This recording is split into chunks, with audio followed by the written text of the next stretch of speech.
Presented by Bass Pro Shops.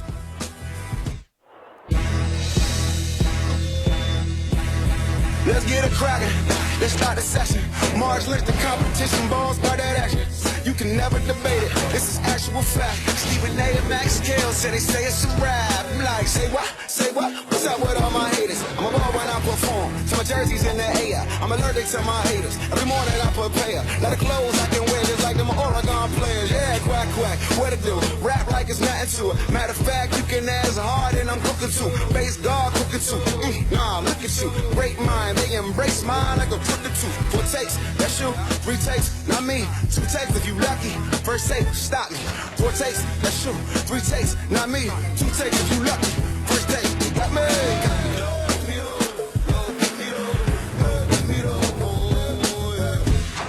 You know what it is?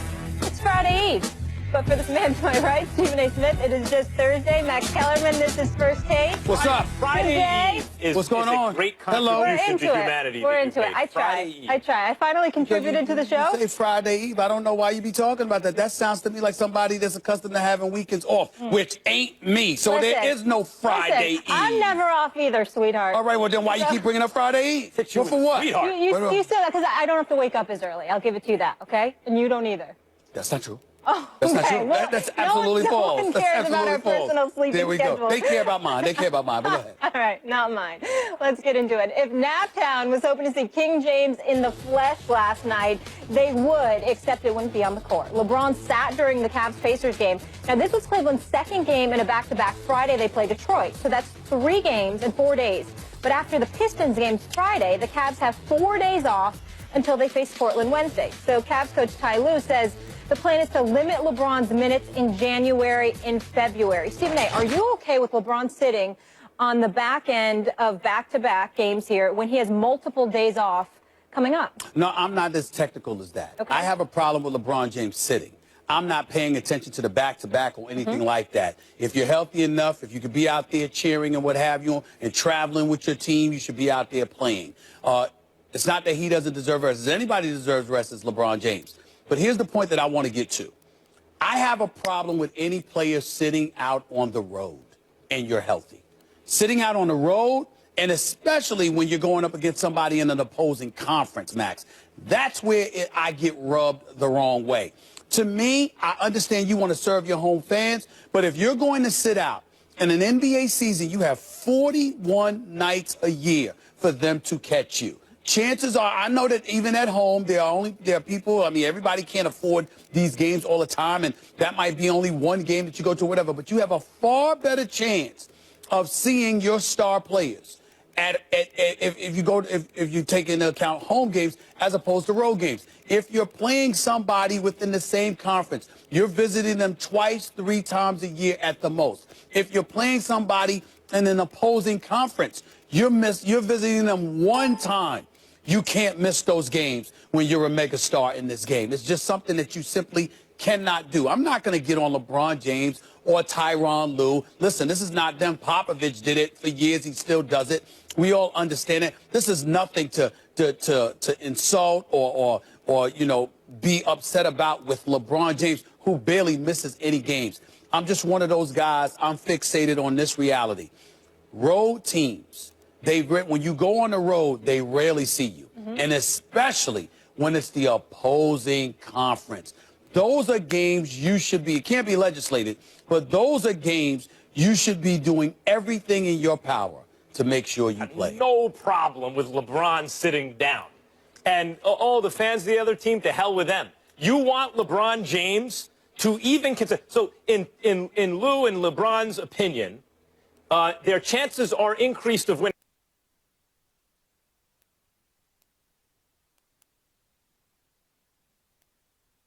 a championship if LeBron rests a given day, right? Okay, that's their own equation, whether you agree with it or not. So you think that, in their opinion, they should at all in any way diminish Popoviching when a coach does it? I think it should be called LeBroning when a player does it. Part of the way LeBron has been able to cope with his physical decline, which I believe he's been in the last couple of years. Of course, when you're coming from the highest peak, you're still physically better than everyone else, even on your way down the mountain. But the way he's been able to level that decline off and stay at the kind of altitude he's playing is by realizing he matured and realized the regular season's a marathon. Pace yourself. Take some days off. Do the right thing so that when the playoffs roll around, you got enough gas in your tank to get over the hump, which is what just happened. If anyone has the equity to do this, it's LeBron James. And in terms of the hometown fans, even if he misses games at home, that's on the road. So what? They're rooting for their team. Right. Even the hometown fans. Make this deal with the hometown fans. Increase your chance to win a championship, but you know what? You bought a ticket and you didn't get to see LeBron live. They'd all take that deal. Here's your nightmare. Your nightmare is the man sitting across from you who's been your friend for years, who's been your former compatriot at ESPN New York, who knows you quite well, Max Kellerman, and knows what a capitalist you are. So I just want to make sure, that's right, I just want to make sure I'm clear, because you're talking to the American public here. The American public is watching Max Kellerman. I'm a man of the people. I know that the election is over and we all know you lost that debate. But the point that I'm trying to make to you, Max Kellerman, is this. I must ask this question. Rigged. Are you sitting before a nationally televised audience and looking into the camera and telling the American people that you don't give a damn about how they feel? You don't give a damn about them being the paying customer? It does not matter to you? Is that what you're saying? I just want to be clear. Excuse me. I don't give a damn. It doesn't matter to me. How's that? Wow. Clear enough? Wow. Okay, that's fine. Now let's get back to this. You know what? I'm an old school kind of guy. I think about a Michael Jordan. I think about the Magic Johnsons. I think about Bird before that back injury really kicked in. Stars, Isaiah Thomas included, and others, they actually had and felt a sincere, genuine, inherent obligation. Kobe was that way as well. They felt a sincere, inherent obligation to go out there and to give the fans what they wanted to see. In no way am I implying that LeBron hasn't done that. LeBron missed a grand total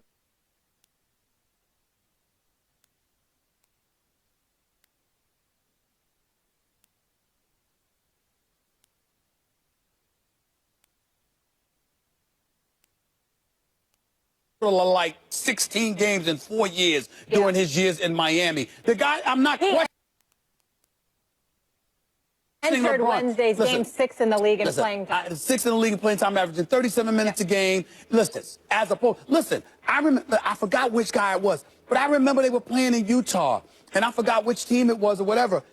You didn't play in Utah. You're an Eastern Conference team. They're not going to see you. Yeah, but he cares more about the Cavs. I want to address that. That's what I'm saying. That's my biggest thing. Let's take Michael Jordan out of this because he was a cyborg. Well, what about Karl Malone? What about John Malone Stockton? also was fit, but most of the other stars of yesteryear were not playing. There is much more exertion in the NBA now, physically, than there used to be. Off-season training regimens, playing defense every night on every guy. You can even talk to the old-school coaches, Pat Riley, all those guys, and they'll tell you, back in the day, it's who were you going to guard that night? Today, it's you got to guard everybody. It's a more sophisticated, higher, faster-paced game. Wait a minute. One, two. Hold on. Let me stay with that point. Let me stay with your point.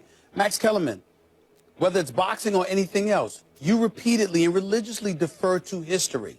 I am saying to you from an historical perspective, do you know of any star in history who sat down games and said, you know, I just needed to rest today? LeBron is innovating in that case. Okay. And by the way, this is a tough one. Finally, you said, I just want to say this. This really is a tough one. You said that guys like Kobe never had felt a sincere obligation to play for the fans. LeBron James feels a sincere obligation to win championships for the fans of the Cleveland Cavaliers. That's his obligation. I understand and I appreciate that point. All I'm saying is because you know you're going to be in the playoffs, that's even more additional games those local fans get to see you. The people on the road don't. My issue is the road. That's it.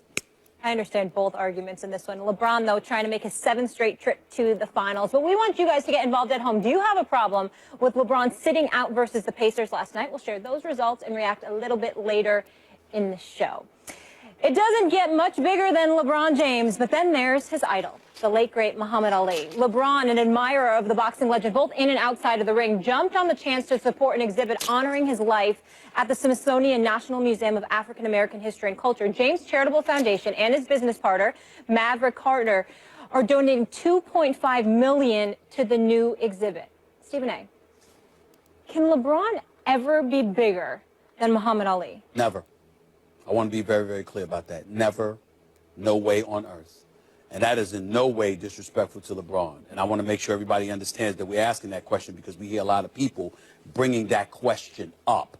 This is not to denigrate or insult LeBron in any way. LeBron is phenomenal, not just as a player, but in terms of his mission, his charities, what the conscientious individual that he is, donating $2.5 million to this cause, putting kids, guaranteeing scholarships to the University of Akron. This guy is going to ultimately empower by educating thousands upon thousands of local youth. And Lord knows what he's doing nationally. So this guy is an iconic figure, and he deserves our respect and appreciation.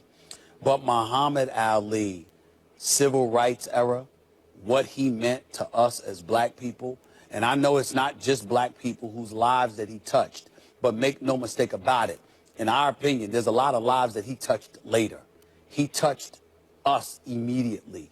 He basically reminded black people that we were special, that we were a great people, that we should not in any way accept being denigrated, that we deserve human and civil rights just like anybody else, that we are black, that we are beautiful, and we have a reason to be proud of ourselves. When you consider the history of this country and the way black folks have been affected by the insidious behavior on a part of America from an historical perspective, for him to do what he did for us, being a member of the Nation of Islam, speaking up the way that he did, taking on all comers, including the federal government, and ultimately winning this, and suffered through the process. A lot of times we talk about sacrifices folks need to make, but more often than not, Max, we find ourselves talking about the sacrifices folks need to make because they don't necessarily do things that are uncomfortable. Muhammad Ali, that can never be said about him. He's the greatest of all time. LeBron James is doing great things, and he should be commended for it. And he's one of the great athletes in the history of this country. He will never be as big as Muhammad Ali, and he probably knows that. He does. Muhammad Ali is the greatest, not only because he was the greatest heavyweight who ever lived in the ring. Like, he had to do that. He actually had to go out and beat Sonny Liston and Joe Frazier and George Foreman and all those guys. In the greatest era ever for heavyweights, he actually had to beat all those guys. He had to be better than them, or he would not be remembered the way he is today. But in addition to that, he stood up for what he believed in. And there was a scene in the Will Smith, the Michael Mann movie, The Greatest. Ali? The Ali movie. Or the Ali, I guess I call it. Yep. Where and this is based on something that happened. It's a true story. Ali is running in Zaire, in Kinshasa, Zaire, through the alley, and he comes across a mural of him crushing a warplane, as like a giant crushing a warplane, and he realized at that moment, this is bigger than him. He's affected the entire world. And so he had to beat George Foreman, who no one could beat, and he realized it's not just about him beating Foreman. He had to draw strength from all oppressed peoples all over the world because he was their champion. Now there's more media. Right. There's more media now. And so maybe LeBron James can make more different impressions in people's minds. But in terms of the space that an athlete occupies in people's minds around the world, it will never be close. Muhammad Ali was arguably the most famous man in the world, including like Nixon and the Pope back then. And based on what he represented, I can't imagine another athlete ever being as big as Ali. Muhammad Ali knew he would be vilified, knew he would be ostracized, knew he would be hated, and knew just as much that his financial stability would be severely compromised.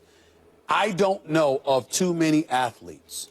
I don't think I know of any athlete in this day and age who will do that. I even had somebody ignorant enough to tell me that Colin Kaepernick would do that. I said, do you mean the same Colin Kaepernick that's making $12 million and the same Colin Kaepernick that didn't want to go to Denver because they couldn't work out about $400,000 to $500,000 that he would lose out on if he went there? Yeah. You mean that Colin Kaepernick? Shut the hell up. Muhammad Ali wasn't worried about his brand or personal gain. It was the cause and it was the people. Let's stop that nonsense. People understand even the impact it had when then Cassius Clay, after upsetting Sonny Liston, which is impossible to do, turns to the camera and says, I'm not Cassius Clay anymore. That's my slave name. My name is Muhammad Ali. Nowadays, an athlete changes whatever, no big deal. back then, that alone sent shockwaves around the entire globe. And as an aside, it's important to point this out.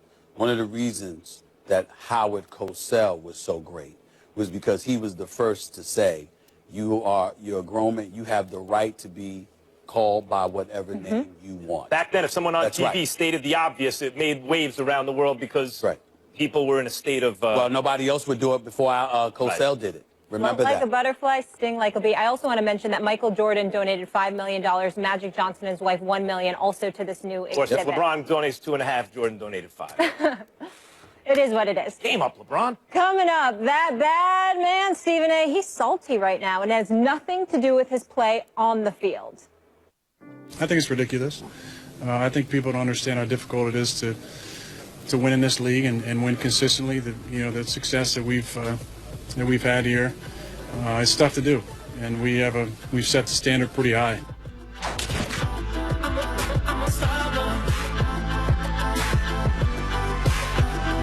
Look at you.